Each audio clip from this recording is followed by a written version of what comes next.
Hey there guys, Templar here. This is my cousin, Blue, and as you guys can tell, this is a review on the Scottish Dirk that I got for him from the Highlander imports, in which love your weapons guys, as well we're comparing it to my Scottish Dirk that was my father's, and now, right from the start, we can actually already tell that it's slightly bigger.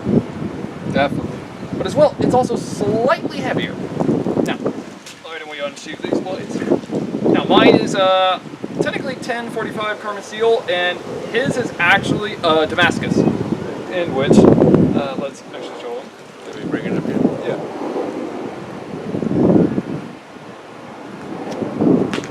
Okay.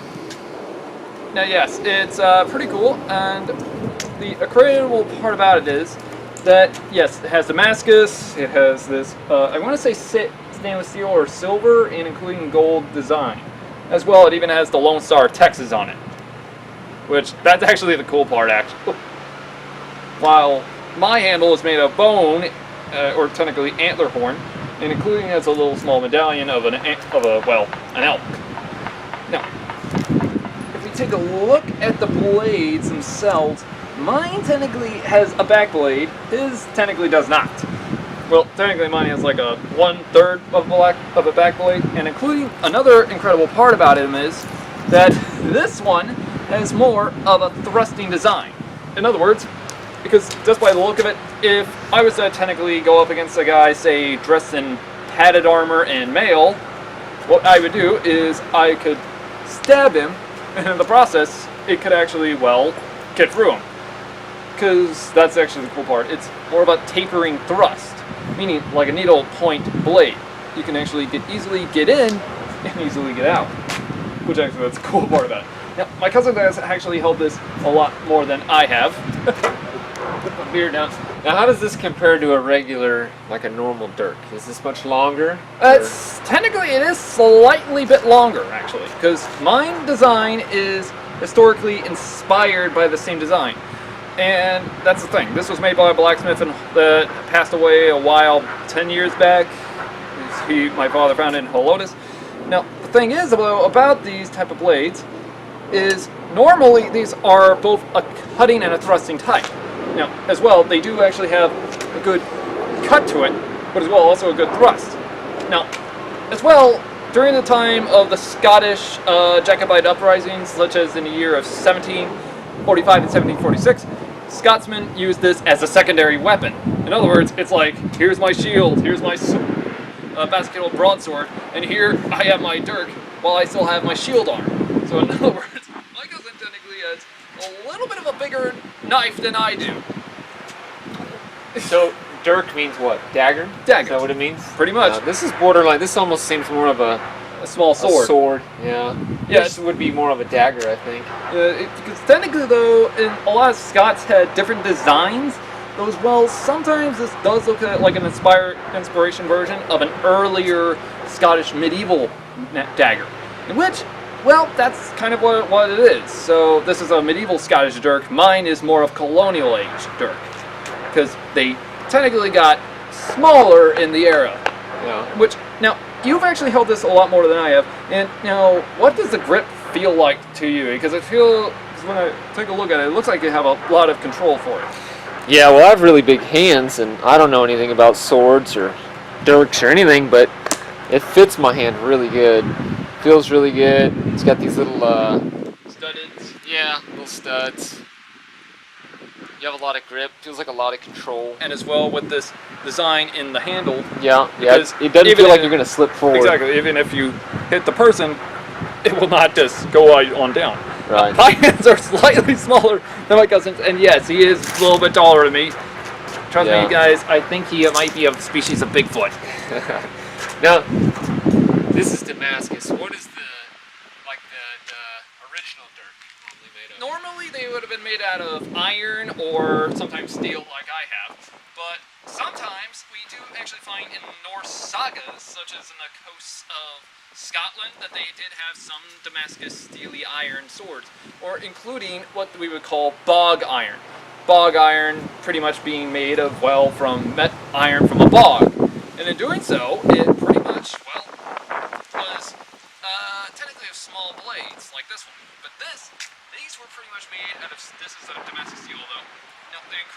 about this though, upon holding this weapon, I feel fully controllable in the hand.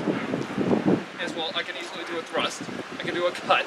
As well, I can even do a pommel strike. So technically, this is a good weapon.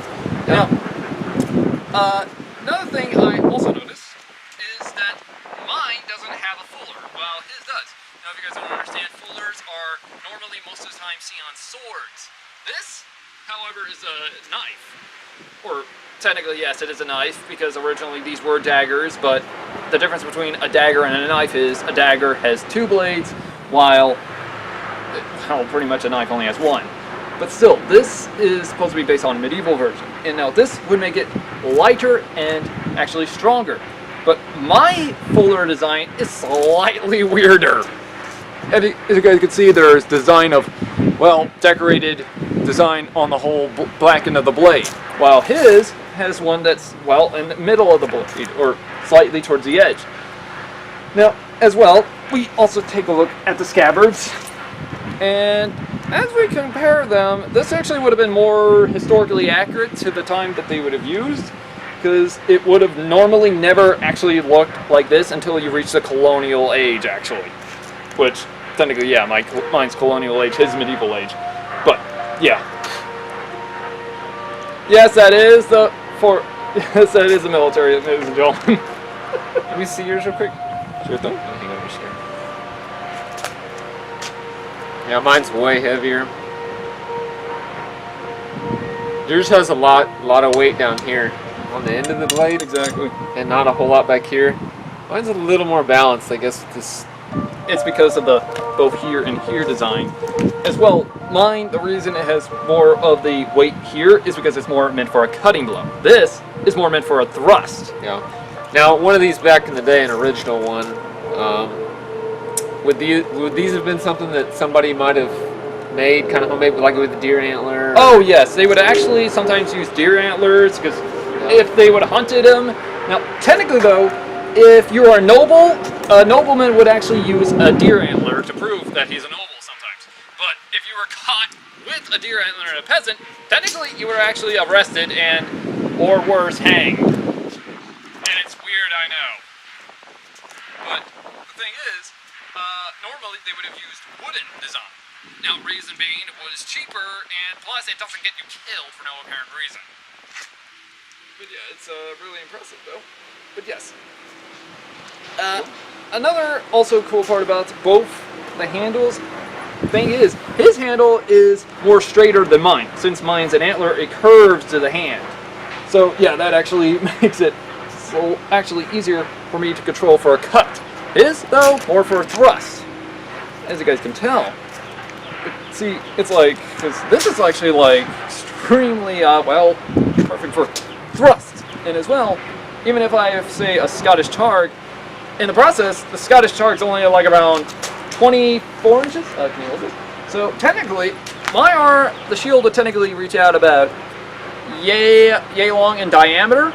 So in doing so, he could actually still use his shield, the Scottish targ, and as well this weapon in the process. Because if someone was to, say, defend themselves with a shield, such as, say, like I'm facing I want to say a British redcoat, for example, and in doing so, he ends up thrusting. I use my shield to deflect. In the process, I could just stab right in the face. But that is actually the cool part about this weapon, which you gotta love immediately. As well, with that beautiful Star of Texas on there. It's like as though if someone actually just wants to attack you in the process, you could just use the back end and mark them for good. Yep. And as well, that's actually the cool part about these type of weapons. The Scottish type of people actually knew how to make good weaponry, and now I was looking for a Bowie knife for my cousin at the Highland Games, but unfortunately they didn't have one. But luckily Highlander Imports had that big badass. But it's pretty impressive though, by far.